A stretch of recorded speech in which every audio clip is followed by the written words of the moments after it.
বিসমিল্লাহির রহমানির রহিম।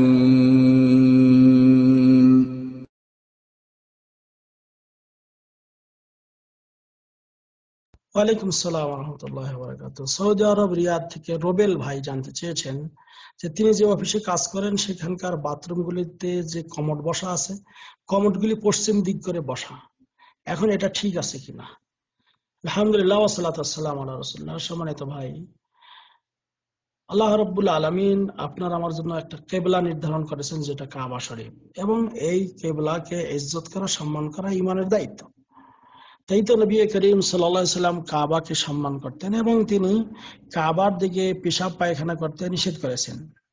আল্লাহ নবী সাল্লাল্লাহু আলাইহি ওয়াসাল্লাম বলতেছেন যে ইযা জালাসা আহাদুকুম লিহাজাতিহি ফালা ইস্তাকবিলাল কিবলা ওয়া লা ইস্তাদবিরুহা, রাওয়াহু আহমদ ওয়া মুসলিম। সহিহ মুসলিম এবং ইমাম আহমদ হাদিসটি বর্ণনা করেছেন। নবী করিম সাল্লাল্লাহু আলাইহি ওয়াসাল্লাম বলেছেন, যখন তোমাদের কেউ তার হাজত পূরণ করার জন্য, টয়লেট করার জন্য বসবে, সেজন্য কেবলাকে সামনে এবং পিছনে না করে, সামনেও করা যাবে না, পিছনে করা যাবে না। আমাদের বাংলাদেশে এবং এশিয়া মহাদেশে অনেক দেশ থেকে যখন আমাদের কেবলাটা পশ্চিম দিকে হয়, এই জন্য হয়তো আপনি পশ্চিম দিক, রিয়াদ থেকেও পশ্চিম দিকে হয়তো দেখেছেন, তা আমাদের বাংলাদেশ থেকেও পশ্চিম দিকে হয়। কিন্তু অনেক সময় নবী করিম সাল্লাল্লাহু আলাইহি ওয়াসাল্লাম যে মদিনায় ছিলেন সেখান থেকে উত্তর দক্ষিণ, যেমন এক হাদিসে এসেছে যে ইজা আদাইতুমুল গায়াত, তোমরা যখন টয়লেট করতে যাবে, ফালা তাস্তাকবিলুল কিবলা, কিবলাকে সামনে করবে না, ওয়ালা তাস্তাদবিরুহা, এটাকে পিছনে করবে না, ওয়ালাকিন শাররিকু আও গাররিবু, কিন্তু তোমরা পূর্ব পশ্চিমে করবে, অর্থাৎ পূর্ব পশ্চিম হয়ে বসবে, কিন্তু উত্তর দক্ষিণ হয়ে বসা যাবে না। এটা মদিনাবাসীদের জন্য।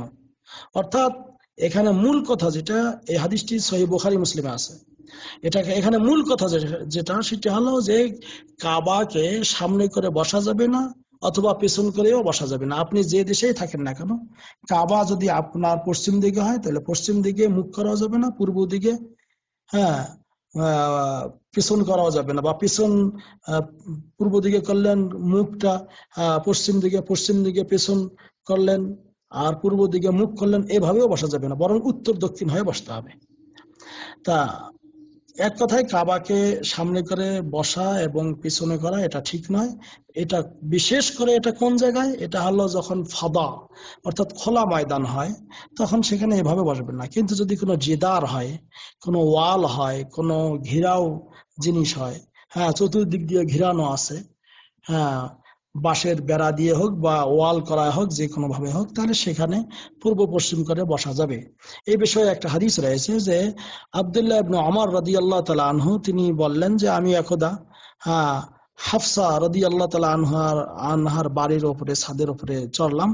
এমন সময় আমার চোখ পড়লো যে আল্লাহ নবী সাল্লাল্লাহু আলাইহি ওয়াসাল্লাম তিনি হাজত পূর্ণ করতেছেন। তাকে আমি দেখলাম যে তিনি শাম দিকে, তিনি এই কেবলার দিকে, এক কথায় তিনি দেখলেন যে কেবলার দিকে তিনি মুখ করে বসছেন, এরকম করে বসে আছেন।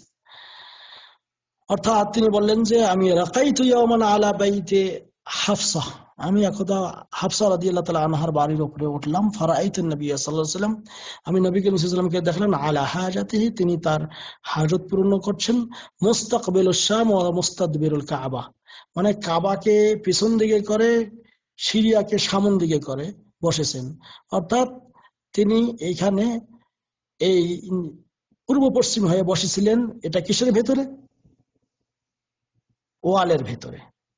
তো এই হাদিস থেকে প্রমাণিত, কেউ যদি ওয়ালের ভেতরে হয় সেটা জায়েজ। কাজেই আপনি যেই অফিসে কাজ করেন সেখানে যদি এটা হয়, এটা জায়েজ। তবে এই জন্য আপনাদের উচিত হলো যখন আমরা কোনো বিল্ডিং অন্যান্য কিছু তৈরি করব, অবশ্যই এদিকে খেয়াল রাখতে হবে কেবলাটা যেন আমার সামনে পেছনে না হয়, যদিও ওয়ালের ভেতরে হয় না কেন। কারণ ইখতিলাফ থেকে আমরা বেরিয়ে এসে যে কেবলাকে, আমরা মুসলমানদের কেবলাকে ইজ্জত করবো, সম্মান করবো। হাযা আল্লাহু আ'লাম বিসওয়াব।